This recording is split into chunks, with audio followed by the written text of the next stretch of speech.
شروع اللہ کا نام لے کر جو بڑا مہربان نہایت رحم والا ہے۔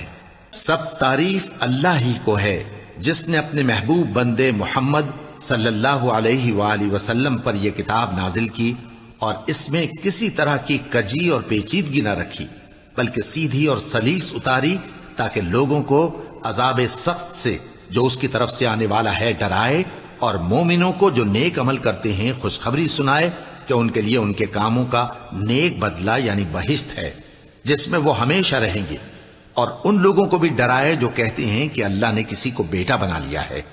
ان کو اس بات کا کچھ بھی علم نہیں اور نہ ان کے باپ دادا ہی کو تھا۔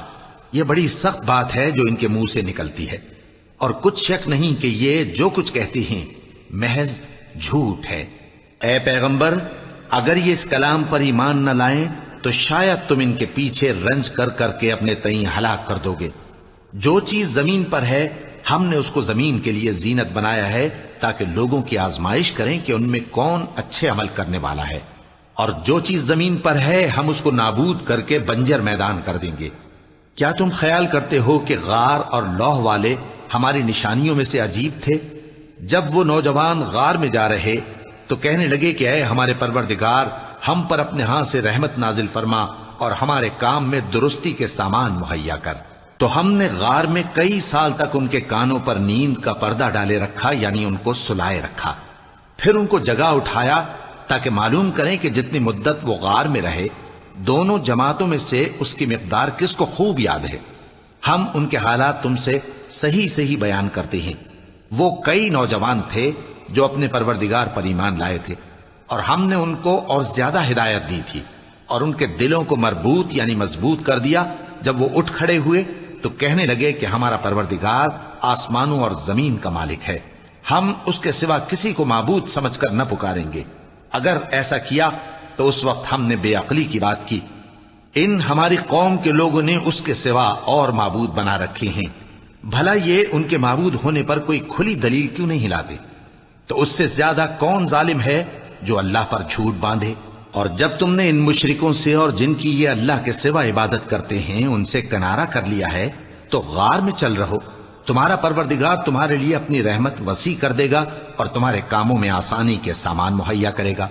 اور جب سورج نکلے تو تم دیکھو کہ دھوپ ان کے غار سے داہنی طرف سمٹ جائے، اور جب غروب ہو تو ان سے بائیں طرف کترا جائے، اور وہ اس غار کے کشادہ حصے میں تھے۔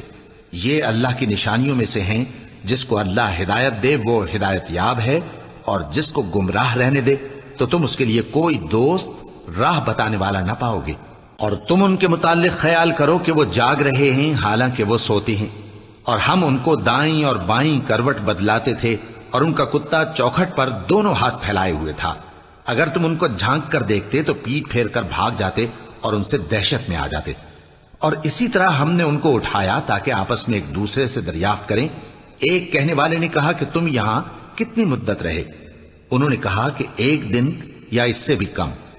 انہوں نے کہا کہ جتنی مدت تم رہے ہو تمہارا پروردگار ہی اس کو خوب جانتا ہے، تو اپنے میں سے کسی کو یہ روپیہ دے کر شہر بھیجو، وہ دیکھے کہ نفیس کھانا کون سا ہے تو اس میں سے کھانا لے آئے، اور احتیاط سے آئے جائے اور تمہارا حال کسی کو نہ بتائے۔ اگر وہ تم پر دسترس پا لیں گے تو تمہیں سنسار کر دیں گے یا پھر اپنے مذہب میں داخل کر لیں گے، اور اس وقت تم کبھی فلاح نہیں پاؤ گے۔ اور اسی طرح ہم نے لوگوں کو ان کے حال سے خبردار کر دیا تاکہ وہ جانیں کہ اللہ کا وعدہ سچا ہے، اور یہ کہ قیامت جس کا وعدہ کیا جاتا ہے اس میں کچھ شک نہیں۔ اس وقت لوگ ان کے بارے میں باہم جھگڑنے لگے اور کہنے لگے کہ ان کے غار پر عمارت بنا دو۔ ان کا پروردگار ان کے حال سے خوب واقف ہے۔ جو لوگ ان کے معاملے میں غلبہ رکھتے تھے وہ کہنے لگے کہ ہم ان کے غار پر مسجد بنائیں گے۔ بعض لوگ اٹکل پچو کہیں گے کہ وہ 3 تھے اور چوتھا ان کا کتا تھا، اور بعض کہیں گے کہ وہ 5 تھے اور چھٹا ان کا کتا تھا، اور بعض کہیں گے کہ وہ 7 تھے اور 8واں ان کا کتا تھا۔ کہہ دو کہ میرا پروردگار ہی ان کے شمار سے خوب واقف ہے، ان کو جانتے بھی ہیں تو تھوڑے ہی لوگ جانتے ہیں۔ تو تم ان کے معاملے میں بحث نہ کرنا مگر سرسری سی بحث، اور نہ ان کے بارے میں ان میں سے کسی سے کچھ دریافت ہی کرنا، اور کسی کام کی نسبت نہ کہنا کہ میں اسے کل کر دوں گا، مگر انشاءاللہ کہہ کر، یعنی اگر اللہ چاہے تو کر دوں گا۔ اور جب اللہ کا نام لینا بھول جاؤ تو یاد آنے پر لے لو، اور کہہ دو کہ امید ہے کہ میرا پروردگار مجھے اس سے بھی زیادہ ہدایت کی باتیں بتائے۔ اور اصحاب کہف اپنے غار میں 9 اوپر 300 سال رہے۔ کہہ دو کہ جتنی مدت وہ رہے اسے اللہ ہی خوب جانتا ہے، اسی کو آسمانوں اور زمین کی پوشیدہ باتیں معلوم ہیں، وہ کیا خوب دیکھنے والا اور کیا خوب سننے والا ہے۔ اس کے سوا ان کا کوئی کارساز نہیں، اور نہ وہ اپنے حکم میں کسی کو شریک کرتا ہے۔ اور اپنے پروردگار کی کتاب کو جو تمہارے پاس بھیجی جاتی ہے پڑھتے رہا کرو، اس کی باتوں کو کوئی بدلنے والا نہیں، اور اس کے سوا تم کہیں پناہ بھی نہیں پاؤ گے۔ اور جو لوگ صبح و شام اپنے پروردگار کو پکارتے اور اس کی خوشنودی کے طالب ہیں، ان کے ساتھ صبر کرتے رہو، اور تمہاری نگاہیں ان میں سے گزر کر اور طرف نہ دوڑے کہ تم دنیاوی زندگی کی رونقوں کے خواستگار ہو جاؤ۔ اور جس شخص کے دل کو ہم نے اپنی یاد سے غافل کر دیا ہے اور وہ اپنی خواہش کی پیروی کرتا ہے اور اس کا کام حد سے بڑھ گیا ہے، اس کا کہا نہ ماننا۔ اور کہہ دو کہ لوگو یہ قرآن تمہارے پروردگار کی طرف سے برحق ہے، تو جو چاہے ایمان لائے اور جو چاہے کافر رہے۔ ہم نے ظالموں کے لیے دوزخ کی آگ تیار کر رکھی ہے جس کی قناتیں ان کو گھیر رہی ہوں گی، اور اگر فریاد کریں گے تو ایسے کھولتے ہوئے پانی سے ان کی داد رسی کی جائے گی جو پگھلے ہوئے تانبے کی طرح گرم ہوگا، اور جو ان کے چہروں کو بھون ڈالے گا۔ ان کے پینے کا پانی بھی برا اور آرام گاہ بھی بری۔ اور جو ایمان لائے اور کام بھی نیک کرتے رہے تو ہم نیک کام کرنے والوں کا اجر ضائع نہیں کرتے۔ ایسے لوگوں کے لیے ہمیشہ رہنے کے باغ ہیں جن میں ان کے محلوں کے نیچے نہریں بہ رہی ہیں، ان کو وہاں سونے کے کنگن پہنائے جائیں گے، اور وہ باریک دیبا اور اطلس کے سبز کپڑے پہنا کریں گے، اور تختوں پر تکیے لگا کر بیٹھا کریں گے۔ کیا خوب بدلہ اور کیا خوب آرام گاہ ہے۔ اور ان سے 2 شخصوں کا حال بیان کرو جن میں سے ایک کو ہم نے انگور کے 2 باغ عنایت کیے تھے اور ان کے گردا گرد کھجوروں کے درخت لگا دیے تھے، اور ان کے درمیان کھیتی پیدا کر دی تھی۔ دونوں باغ کثرت سے پھل لاتے اور اس کی پیداوار میں کسی طرح کی کمی نہ ہوتی، اور دونوں میں ہم نے ایک نہر بھی جاری کر رکھی تھی، اور اس طرح اس شخص کو ان کی پیداوار ملتی رہتی تھی۔ تو ایک دن جبکہ وہ اپنے دوست سے باتیں کر رہا تھا، کہنے لگا کہ میں تم سے مال و دولت میں بھی زیادہ ہوں اور جتھے اور جماعت کے لحاظ سے بھی زیادہ عزت والا ہوں، اور ایسی شیخیوں سے اپنے حق میں ظلم کرتا ہوا اپنے باغ میں داخل ہوا۔ کہنے لگا کہ میں نہیں خیال کرتا کہ یہ باغ کبھی تباہ ہو، اور نہ خیال کرتا ہوں کہ قیامت برپا ہو، اور اگر میں اپنے پروردگار کی طرف لوٹایا بھی جاؤں تو وہاں ضرور اس سے اچھی جگہ پاؤں گا۔ تو اس کا دوست جو اس سے گفتگو کر رہا تھا کہنے لگا کہ کیا تم اس ذات سے کفر کرتے ہو جس نے تم کو مٹی سے پیدا کیا، پھر نطفے سے، پھر تمہیں پورا آدمی بنایا؟ مگر میں تو یہ کہتا ہوں کہ اللہ ہی میرا پروردگار ہے، اور میں اپنے پروردگار کے ساتھ کسی کو شریک نہیں کرتا۔ اور جب تم اپنے باغ میں داخل ہوئے تو تم نے ما شاء اللہ لا قوت الا باللہ کیوں نہ کہا؟ اگر تم مجھے مال و اولاد میں اپنے سے کمتر دیکھتے ہو تو عجب نہیں کہ میرا پروردگار مجھے تمہارے باغ سے بہتر عطا فرمائے، اور تمہارے اس باغ پر آسمان سے آفت بھیج دے تو وہ صاف میدان ہو جائے، یا اس باغ کی نہر کا پانی گہرائی میں اتر جائے تو پھر تم اسے تلاش نہ کر سکو، اور اس کے میووں کو عذاب نے آ گھیرا اور وہ اپنی چھتریوں پر گر کر رہ گیا، تو جو مال اس نے اس پر خرچ کیا تھا اس پر حسرت سے ہاتھ ملنے لگا اور کہنے لگا کہ کاش میں اپنے پروردگار کے ساتھ کسی کو شریک نہ بناتا۔ اس وقت اللہ کے سوا کوئی جماعت اس کی مددگار نہ ہوئی اور نہ وہ بدلہ لے سکا۔ یہاں سے ثابت ہوا کہ حکومت سب اللہ کی ہے، جو معبود برحق ہے وہی بہترین ثواب عطا کرنے والا اور بہترین انجام لانے والا ہے۔ اور ان سے دنیا کی زندگی کی مثال بھی بیان کر دو کہ وہ ایسی ہے جیسے پانی جسے ہم نے آسمان سے برسایا تو اس کے ساتھ زمین کی پیداوار مل کر نکلی، پھر وہ چورا چورا ہو گئی کہ ہوائیں اسے اڑاتی پھرتی ہیں، اور اللہ تو ہر چیز پر قدرت رکھتا ہے۔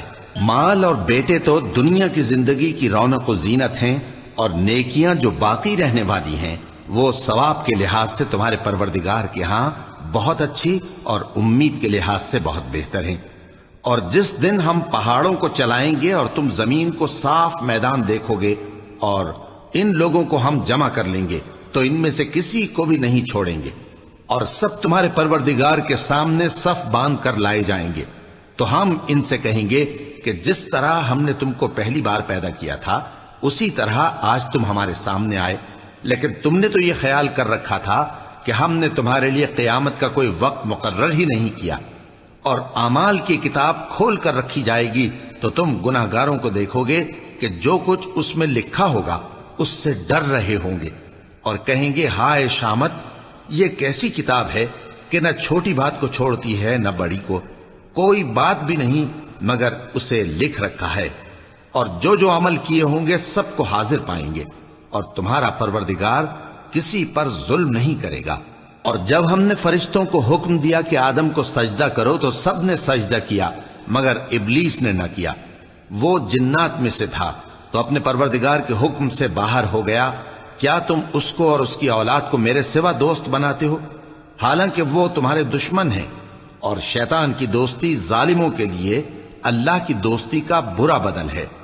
میں نے ان کو نہ تو آسمانوں اور زمین کے پیدا کرنے کے وقت بلایا تھا اور نہ خود ان کے پیدا کرنے کے وقت، اور میں ایسا نہ تھا کہ گمراہ کرنے والوں کو مددگار بناتا.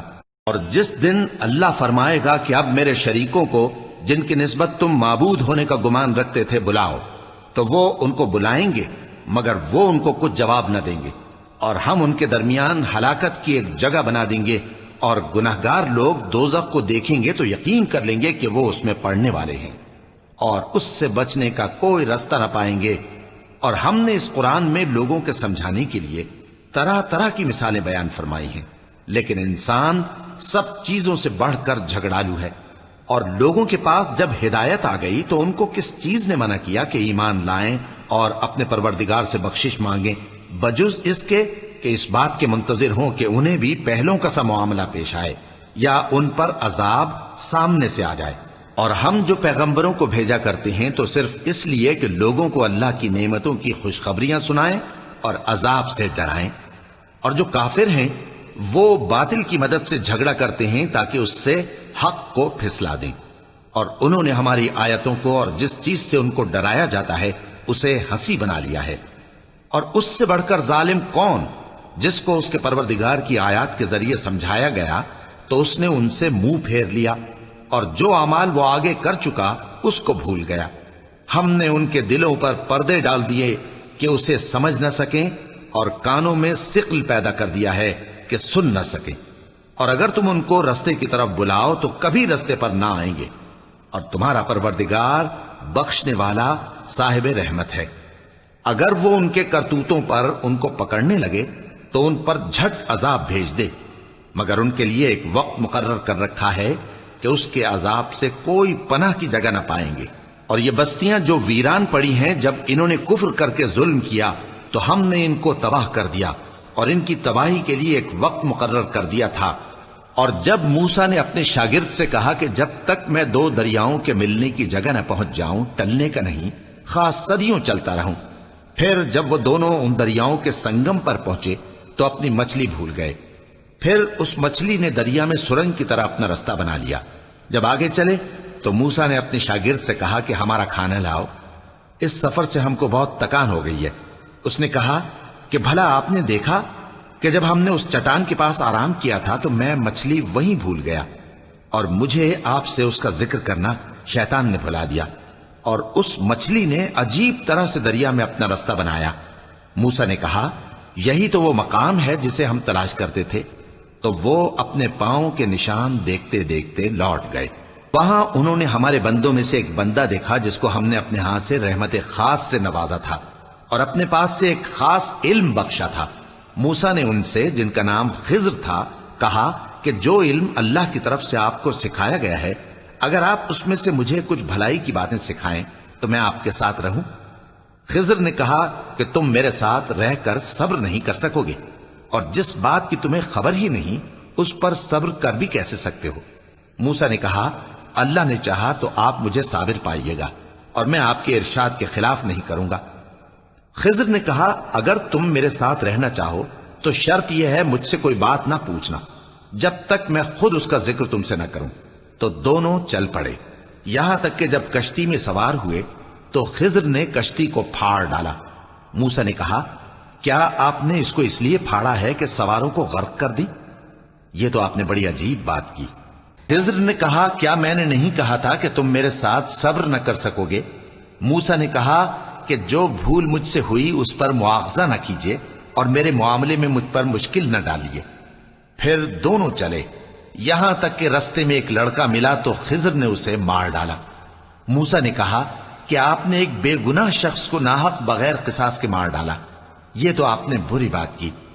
خضر نے کہا کیا میں نے نہیں کہا تھا کہ تم سے میرے ساتھ صبر نہیں ہو سکے گا؟ انہوں نے کہا کہ اگر میں اس کے بعد پھر کوئی بات پوچھوں یعنی اعتراض کروں تو مجھے اپنے ساتھ نہ رکھیے گا کہ آپ میری طرف سے عذر کے قبول کرنے میں حد کو پہنچ گئے ہیں۔ پھر دونوں چلے، یہاں تک کہ گاؤں والوں کے پاس پہنچے اور ان سے کھانا طلب کیا۔ انہوں نے ان کی ضیافت کرنے سے انکار کیا۔ پھر انہوں نے وہاں ایک دیوار دیکھی جو گرا چاہتی تھی تو خضر نے اس کو سیدھا کر دیا۔ موسیٰ نے کہا کہ اگر آپ چاہتے تو ان سے اس کا معاوضہ لے لیتے تاکہ کھانے کا کام چلتا۔ خضر نے کہا کہ اب مجھ میں اور تم میں علیحدگی، مگر جن باتوں پر تم صبر نہ کر سکے میں ان کا تمہیں بھید بتائے دیتا ہوں کہ وہ جو کشتی تھی غریب لوگوں کی تھی جو دریا میں محنت کر کے یعنی کشتیاں چلا کر گزارا کرتے تھے، اور ان کے سامنے کی طرف ایک بادشاہ تھا جو ہر اچھی کشتی کو زبردستی چھین لیتا تھا، تو میں نے چاہا کہ اسے عیبدار کر دوں تاکہ وہ اسے غصب نہ کر سکے۔ اور وہ جو لڑکا تھا اس کے ماں باپ دونوں مومن تھے، ہمیں اندیشہ ہوا کہ وہ بڑا ہو کر بد کردار ہوگا تو کہیں ان کو سرکشی اور کفر میں نہ پھنسا دے، تو ہم نے چاہا کہ ان کا پروردگار اس کی جگہ ان کو اور بچہ عطا فرمائے جو اخلاقی پاکیزگی میں بہتر اور محبت میں زیادہ قریب ہو۔ اور وہ جو دیوار تھی سو 2 یتیم لڑکوں کی تھی جو شہر میں رہتے تھے، اور اس کے نیچے ان کا خزانہ دفن تھا، اور ان کا باپ ایک نیک آدمی تھا۔ تو تمہارے پروردگار نے چاہا کہ وہ اپنی جوانی کو پہنچ جائیں اور پھر اپنا خزانہ نکالے۔ یہ تمہارے پروردگار کی مہربانی ہے، اور یہ کام میں نے اپنی طرف سے نہیں کیے، یہ ان باتوں کی حقیقت ہے جن پر تم صبر نہ کر سکے۔ اور تم سے ذوالقرنین کے بارے میں دریافت کرتے ہیں، کہہ دو کہ میں اس کا کسی قدر حال تمہیں پڑھ کر سناتا ہوں۔ ہم نے اس کو زمین میں بڑا اقتدار دیا تھا اور ہر طرح کا سامان اس کو عطا کیا تھا، تو اس نے ایک سفر کا سامان کیا، یہاں تک کہ جب سورج کے غروب ہونے کی جگہ پہنچا تو اسے ایسا پایا کہ ایک کیچڑ والے چشمے میں ڈوب رہا ہے، اور اس چشمے کے پاس ایک قوم دیکھی۔ ہم نے کہا ذوالقرنین تم ان کو خواہ تکلیف دو خواہ ان کے بارے میں بھلائی اختیار کرو، دونوں باتوں کی تم کو قدرت ہے۔ ذوالقرنین نے کہا کہ جو کفر و بد کرداری سے ظلم کرے گا اسے ہم سزا دیں گے، پھر وہ اپنے پروردگار کی طرف لوٹایا جائے گا تو وہ بھی اسے بڑا عذاب دے گا، اور جو ایمان لائے گا اور عمل نیک کرے گا اس کے لیے بہت اچھا بدلہ ہے، اور ہم اپنے معاملے میں اس سے نرم بات کہیں گے۔ پھر اس نے ایک اور سامان سفر کیا، یہاں تک کہ سورج کے طلوع ہونے کے مقام پر پہنچا تو دیکھا کہ وہ ایسے لوگوں پر طلوع ہوتا ہے جن کے لیے ہم نے دھوپ سے بچاؤ کی کوئی اوٹ نہیں بنائی تھی۔ حقیقت یوں ہی تھی، اور جو کچھ اس کے پاس تھا ہم کو سب کی خبر تھی۔ پھر اس نے ایک اور سفر کا سامان کیا، یہاں تک کہ 2 اونچے سیدھے پہاڑوں کے درمیان پہنچا تو دیکھا کہ ان کے اس طرف کچھ لوگ ہیں کہ بات کو سمجھ نہیں سکتے۔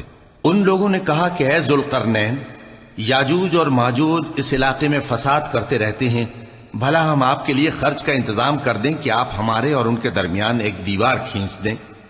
ذوالقرنین نے کہا کہ خرچ کا جو مقدور اللہ نے مجھے بخشا ہے وہ بہت اچھا ہے، تم مجھے قوت بازو سے مدد دو، میں تمہارے اور ان کے درمیان ایک مضبوط رکاوٹ بنا دوں گا۔ تم لوہے کے بڑے بڑے تختے میرے پاس لاؤ۔ چنانچہ کام جاری کر دیا گیا، یہاں تک کہ جب اس نے دونوں پہاڑوں کے درمیان کا حصہ برابر کر دیا اور کہا کہ اب اسے دھوکو، یہاں تک کہ جب اس کو دھونک دھونک کر آگ کر دیا تو کہا کہ اب میرے پاس تانبا لاؤ کہ اس پر پگھلا کر ڈال دوں۔ پھر ان میں یہ قدرت نہ رہی کہ اس پر چڑھ سکیں، اور نہ یہ طاقت رہی کہ اس میں نقب لگا سکیں۔ بولا کہ یہ میرے پروردگار کی مہربانی ہے، پھر جب میرے پروردگار کا وعدہ آ پہنچے گا تو اس کو ڈھا کر ہموار کر دے گا، اور میرے پروردگار کا وعدہ سچا ہے۔ اس روز ہم ان کو چھوڑ دیں گے کہ روئے زمین پر پھیل کر ایک دوسرے میں گھس جائیں گے، اور سور پھونکا جائے گا تو ہم سب کو جمع کر لیں گے، اور اس روز ہم جہنم کو کافروں کے سامنے لائیں گے۔ جن کی آنکھیں میری یاد سے پردے میں تھیں اور وہ سننے کی طاقت نہیں رکھتے تھے۔ اب کیا کافر یہ خیال کرتے ہیں کہ وہ میرے بندوں کو میرے سوا اپنا کارساز بنائیں گے تو میں خفا نہیں ہوں گا؟ ہم نے ایسے کافروں کے لیے جہنم کی مہمانی تیار کر رکھی ہے۔